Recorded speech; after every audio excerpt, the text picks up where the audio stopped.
പ്രധാനമന്ത്രി നരേന്ദ്രമോദിയുടെ സിംഗപ്പൂർ സന്ദർശനം ആരംഭിച്ചു. സിംഗപ്പൂർ പ്രധാനമന്ത്രി ലോറൻസ് ഹോങ്ങുമായി മോദി കൂടിക്കാഴ്ച നടത്തി. കൂടുതൽ നിക്ഷേപത്തിനും തന്ത്രപ്രധാന മേഖലകളിൽ സഹകരണം വർദ്ധിപ്പിക്കാനും ഇരു രാജ്യങ്ങളും തമ്മിൽ ഉഭയകക്ഷി ചർച്ച നടക്കുമെന്ന് അറിയുന്നു. ഡൽഹിയിൽ നിന്നും രാധാകൃഷ്ണൻ വിവരങ്ങളുമായി ചേർന്നു. Radhakrishnan, good morning. വിശദാംശങ്ങൾ പറയൂ.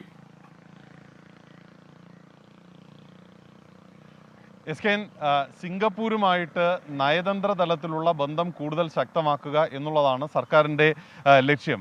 വളരെ പ്രധാനപ്പെട്ട ഒരു രാഷ്ട്രീയ ഉദ്ദേശം കൂടി ഈ സന്ദർശനത്തിൻ്റെ ഭാഗമായിട്ട് ഉണ്ട്. അതിൽ ഈ ഉത്തർപ്രദേശിലെ നോയിഡ അടക്കമുള്ള മേഖലകളെ ഇന്ത്യയുടെ സിംഗപ്പൂരായിട്ട് വികസിപ്പിക്കുക എന്നതാണ് പ്രഖ്യാപിതമായിട്ടുള്ള ഒരു സർക്കാർ നയം. അടുത്ത് നിയമസഭാ തെരഞ്ഞെടുപ്പ് വരാൻ കൂടിയിരിക്കുന്ന ഒരു പശ്ചാത്തലം മുന്നിൽ കണ്ടുകൊണ്ട് ഈ നോയിഡ അടക്കമുള്ള മേഖലകളെ ഇന്ത്യയിലെ സിംഗപ്പൂരായി വികസിപ്പിക്കുക, കൂടുതൽ വ്യവസായം എത്തിക്കുക എന്ന ലക്ഷ്യം സർക്കാരിന് മുന്നിലുണ്ട്. ഇതിന് അടിസ്ഥാനമായിട്ട് സിംഗപ്പൂർ സ്വീകരിച്ചിരിക്കുന്ന നഗരവികസന സമീപനം, അതുമായി ബന്ധപ്പെട്ടിട്ടുള്ള കൂടുതൽ ചർച്ചകൾ നടക്കും എന്ന് നമുക്ക് അറിയാൻ സാധിക്കുന്നുണ്ട്.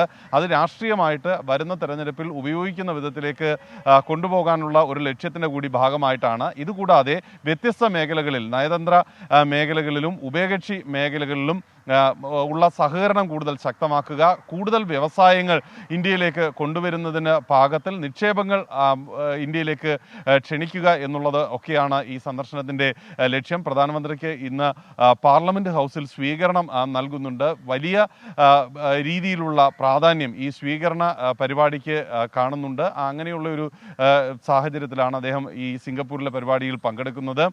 ഒപ്പം സിംഗപ്പൂരിലെ വ്യത്യസ്തങ്ങളായിട്ടുള്ള രാഷ്ട്രീയ നേതൃത്വവുമായിട്ടും പ്രധാനമന്ത്രി നരേന്ദ്രമോദിയുടെ ചർച്ച ഇന്നുണ്ടാകും. വ്യവസായ സമൂഹത്തിൻ്റെ പ്രതിനിധികളും പ്രധാനമന്ത്രി നരേന്ദ്രമോദിയുമായി ആശയവിനിമയം നടത്തുന്നുണ്ട്.